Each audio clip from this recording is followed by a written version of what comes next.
下場哇，每一首歌都好緊張，唔係講笑。Oh my god！ 不過都係咯，真係哇！大家今日嘅反應好勁啊，真係。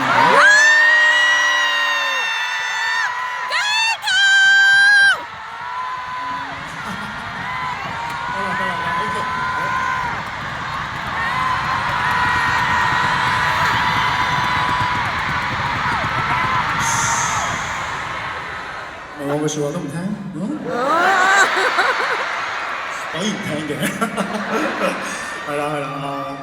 呢幾日都分享咗好多我嘅一啲故事啦，係咯，咁啊，但係我又聽到有啲人喺網上面傳我失戀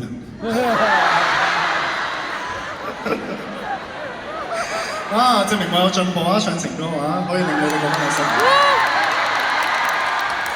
OK 嘅，係咯，冇都係一啲每一首作品，其實我都係投入一啲自己最真嘅一啲情緒啦，係咯。不過大家有呢個諗法，我都whatever，OK， 梗係唔係啦，係咯，係咯，我下年如果你哋中意嘅話，我咪出啲類似多啲咁樣嘅歌咯。我都覺得我啱啱出道嘅時候係真係出太多太 dark 嘅嘢嘅，咁我而家想唱翻多啲情歌啊嘛，即叫做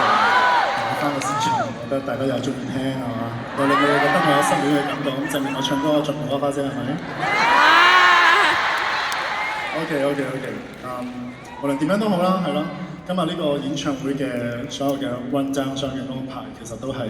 我自己嘅一路行呢7年嘅入行嘅一啲轉變啦，一啲成長啦，係咯，包括一啲懺悔咯，係咯。咁我覺得我哋每一個人其實生活喺呢一個世界上面，每一日咁努力，其實都係希望自己變得更加好，變得更加完整，變得更加坦誠。咁我哋一齊行呢一條路，我亦都相信大家睇完今日呢一場演唱會之後，希望大家都可以喺自己嘅生活入邊揾到自己可以變好嘅一啲動力，我哋一齊成為一個Better Man。OK 我今日聽到 OK 我。